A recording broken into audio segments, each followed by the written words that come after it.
Hello friends, welcome back to my channel. இன்றைக்கி நம்ம சேனலில் ரேஷன் கடை கோதுமை மாவு வச்சு சூப்பரான ஸ்வீட் ரெசிபி, 90s கிட்ஸுக்கு ரொம்ப ஃபேவரட்டான ஸ்வீட் ரெசிபி தாங்க பண்ண போகிறோம். ரொம்பவே ஈஸியாக இருக்கும், சிம்பிளாகவும் இருக்கும். வாங்க எப்படி பண்ணலான்னு வீடியோக்குள்ளே போய் பார்க்கலாம்.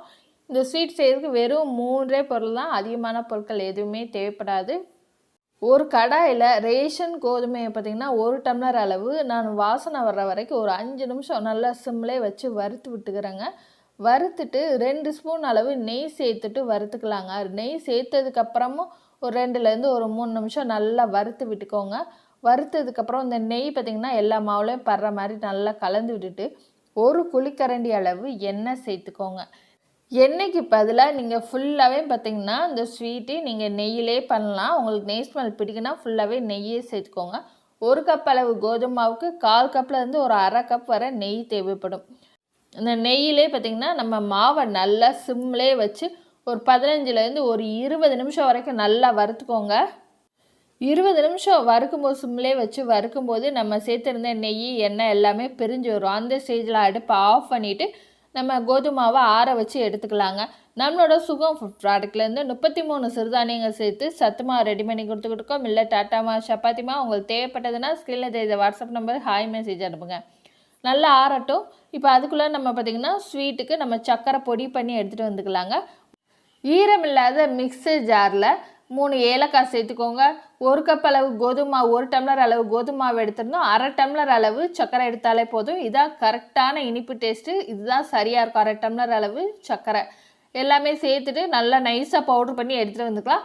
ஆற வச்சுருந்த கோதுமை மாவு கூட 2 தடவை நம்ம கொஞ்சம் கொஞ்சமாக சேர்த்து கைட்டையே பார்த்திங்கன்னா நல்லா மிக்ஸ் பண்ணி விட்டுக்கலாம். ஒரு தடவை நம்ம பாதி அளவு சர்க்கரை பொடிச்ச சர்க்கரையை சேர்த்துக்கிட்டேன். மீதி பாதி இந்த ஸ்டேஜில் சேர்த்துட்டு நல்லா ஒரு தடவை பார்த்திங்கன்னா ஒரு 5லேருந்து ஒரு 10 நிமிஷம் நல்லா கைட்டை நல்லா பிசைஞ்சு எடுத்திங்கன்னா அந்த சூட்லேயே பார்த்திங்கன்னா மாவு இலக்கம் கொடுக்க ஆரம்பிக்கும்.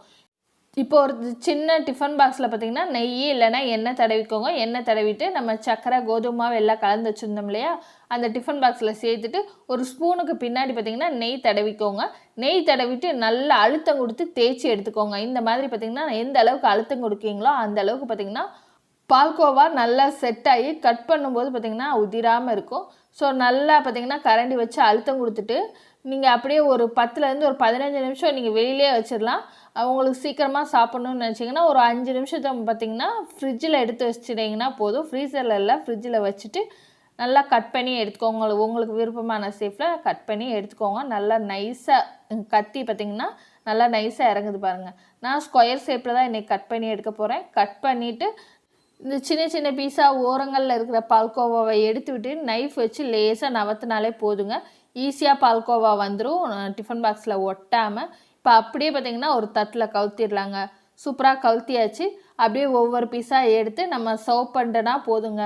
ரேஷன் கடை கோதுமை மாவில் பெட்டி கடையில் கிடைக்கக்கூடிய 1 ரூபாய் பால்கோவா சூப்பராக ரெடி ஆகிடுச்சு பாருங்கள்.